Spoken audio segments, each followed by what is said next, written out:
Hello everyone. Um, Today we're going to talk about Shentong philosophy. Why is it called uh, greater philosophy or golden age philosophy of Dharma or golden age Dharma?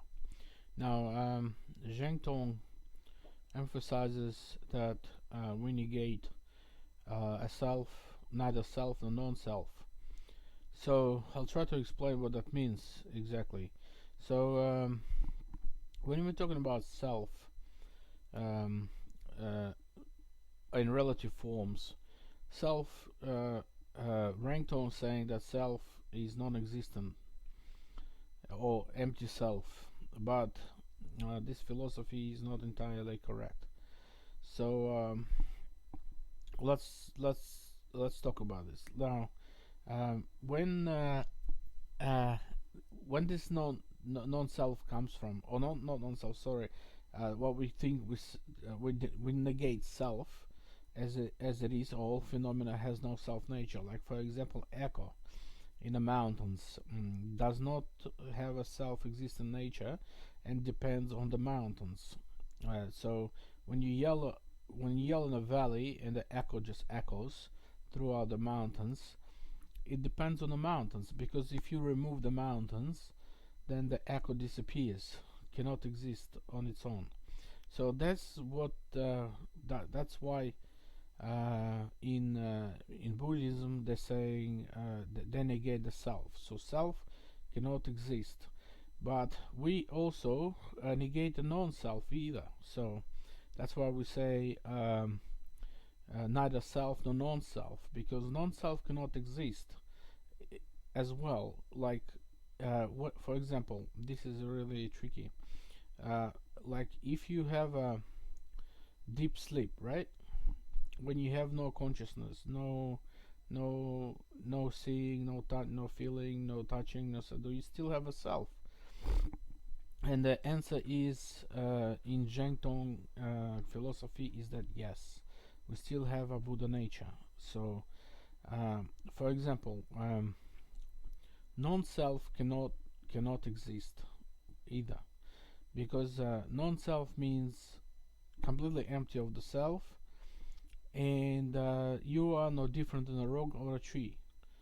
So how can there be no self, or no mind? So when you sleep, we know that consciousness arises on when person are conscious. It arises with causes and conditions. For example, when you have a deep sleep, someone pinches you and you wake up. Your consciousness arises and you wake up. So this non-self that we're talking about, which we negate as well, because there is no such thing as non-self either, is because when you have a deep sleep and you have no self, and as such, you still hug a pillow or pull a blanket on yourself without actually knowing it or doing it, like consciously. So this that's why we say non-self cannot exist either. So it's neither self nor non-self. We negate everything. So the only true self is our Buddha nature. It's just like a cup. Buddha nature is empty of everything except itself. So that's why we call it the emptiness of other.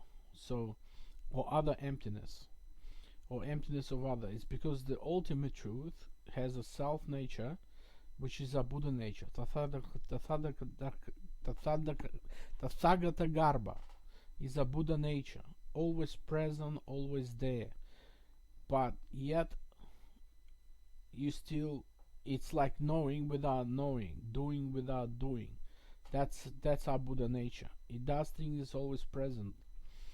So that's why we say in Shentong, in Shentong philosophy, we talk about Buddha nature, because which is empty of everything else except itself, just like the cup, which is empty of everything, of a tea, of water, whatever you want to say, but it cannot be empty of itself. This empty of itself cannot exist. Is not right philosophy. So we are uh, we considering that Buddha nature, which is empty of everything else except itself. It's always present, it's always there. So that's about it about this philosophy. So there is neither self nor non-self. So yeah, we negate everything in that regard, except our Buddha nature, Tathagarbha, which is always present. Thank you for watching and have a lovely day. I hope this Golden Age philosophy will enlighten you.